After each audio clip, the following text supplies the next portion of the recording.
Welcome to Dad by Daylight, Episode 6, Push It Real Good. In this episode, we will start with the arrival of our final nurse, Holly. Big shout out to her, she was amazing. And finish with the birth of James. Mel and I are now finally, officially parents. We will get into some pretty intense details here, but nothing I don't think you can't handle. Now, Episode Joe, congrats on being a dad. So far, you're crushing the episodes and crushing being a father.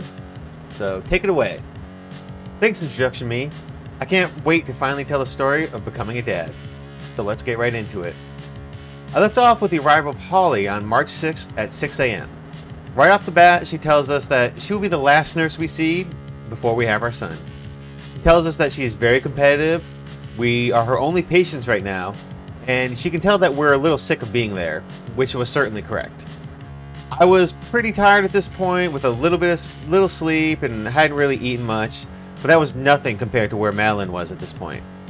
She had been in various amounts of pain for 40-ish hours, had eaten about a quarter piece of toast, some crunchy beef broth, some sloppy jello, and that was about it for the last 24 hours.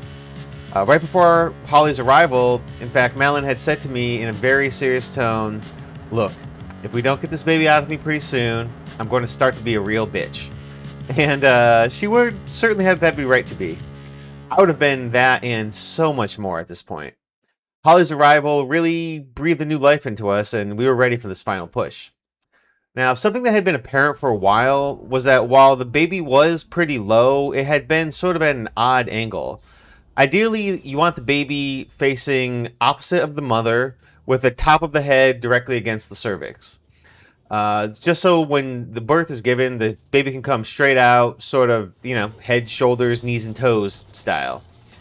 Now, a kid can be born facing the same side as the mother, but this is called a sunny side up birth, or sometimes called, and it's often a lot more painful on the mother's lower back and takes a lot longer.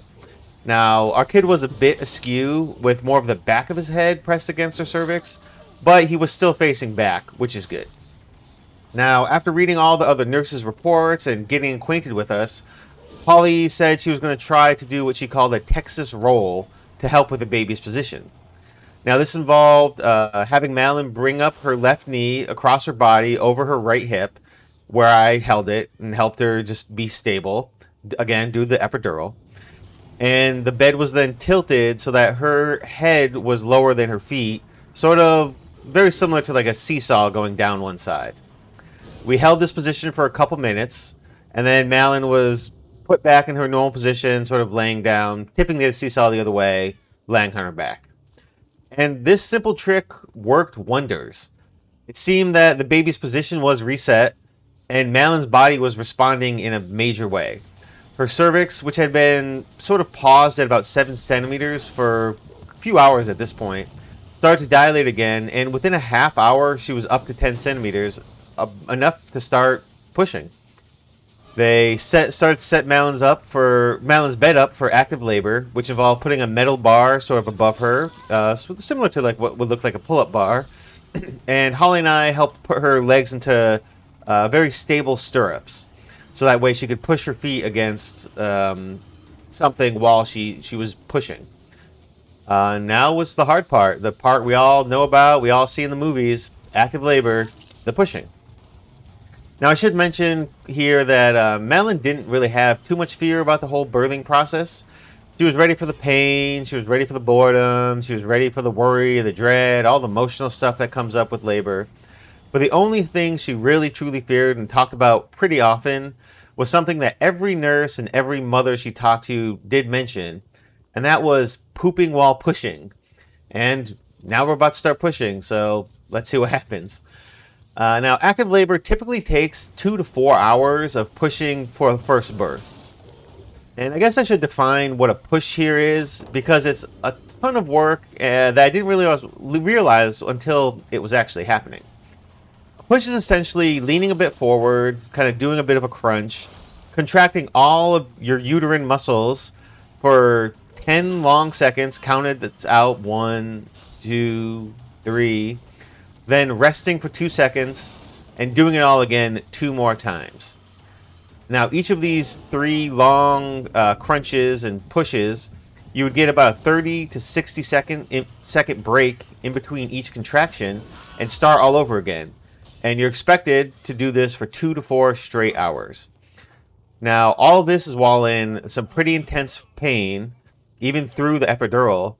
But what was the worst, according to Madeline, was the amount of pressure she felt on her lower body. She described the feeling as like your butthole is about to fall out of your body. You can quickly see how exhausting and hard this process is, but we were there now, so it's time to face it. Now, after Madeline's first push, her set of 3 big pushes, Madeline realized she was expending a lot of energy and concentration leaning forward and pulling herself up on the bar because the epidural was, interrupting a lot of her feeling, and so she had to really focus on this pull-up motion. And one other thing that happened is a doula in training came to offer her services. Now, I didn't want to talk for Madeline at this moment because this is a hard moment. A lot of things are going on. I'm not going to step in and be like, no, she doesn't want it. Go away. So I kind of looked at Madeline when the doula in training came in and said, do you want help? And Madeline just said, she's tired. She's had her first push. A lot of things are happening. And Madeline said, yeah, whatever, get in here. And she just wanted the talking over with and the pushing to continue. Now, I don't want to talk bad on doulas in general, or even this specific one. And as mentioned previously, we know some parents that have had amazing, great experience with doulas. But this doula was just not a good match for us, and we pretty much knew it immediately. She sort of started by whispering in Madeline's ear how she was a goddess, how she was amazing, lightly rubbing her shoulders and very lightly touching her forehead with her thumb. It was very bizarre to us, and all things Madeline was clearly uncomfortable with, especially from a stranger, essentially. So for pushes 2 through 4, we had the doula sort of being what I would describe as a bit of a creep in the nicest way possible. After the 4th push, Holly asked the doula to go get some warm water and a warm towel. And as soon as she left, Holly asked us, do you want the doula to come back? Madeline immediately said, please no. So Holly said, wait 1 second, disappeared, came back and said, okay, you won't have to see the doula again. So again, Holly, stud, took care of this kind of creep doula that just was an unfortunate thing that happened. Now, while Holly was away getting rid of the doula, I asked what I could do to be more useful during these pushes. Madeline thought for a second, and then explained that she let me know she was using a lot of energy doing the crunch and pull-up. And so she asked, in her words, could you pull with all of your strength and squeeze me like a tube of toothpaste? Now, I find this to be very funny, and I was ready to try and squeeze her out like a tube of toothpaste. So for the 5th push, I pulled with all my might and held up her shoulders and neck and just crunched her as hard as I could, essentially. And Holly's response was, oh my God, whatever you just did, keep doing that. So things seem to be working great. We did the toothpaste method for the 6th push. Holly's eyes got wide. She told us, okay, you have to take a quick breather. We're maybe going to skip this next contraction, and I'm going to go get the midwife right now. Within a couple minutes, the midwife was in the room. She looked wide-eyed at Madeline's progress, was like, whoa, things are moving really fast here. We only have a couple more pushes to get this guy out of you. So then the midwife opened this square little package, and essentially it was her full sterile gown, and she just walked into it, sort of like Iron Man walking into a suit, and within 10 seconds, she went from just in normal clothes to a full surgical gown, which was kind of cool to see.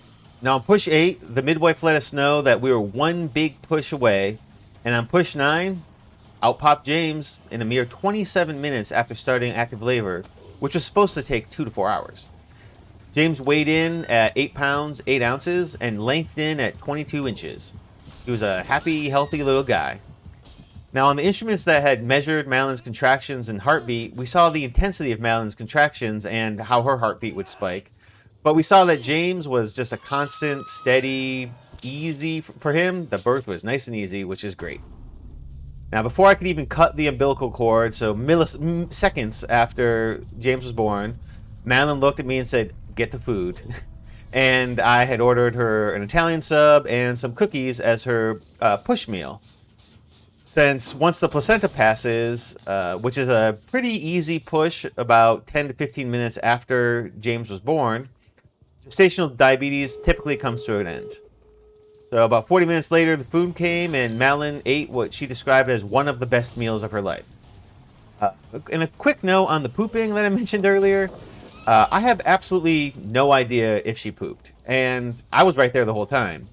Madeline thinks she probably did, but Holly was such a professional that she just took care of it, and neither of us noticed. So, turned out to be not a very big deal at all. The rest of the process was pretty standard. They took the umbilical cord blood to be donated. James was measured and given a Hep B vaccine, vitamin K, and given lots and lots of skin contact with Madeline and I.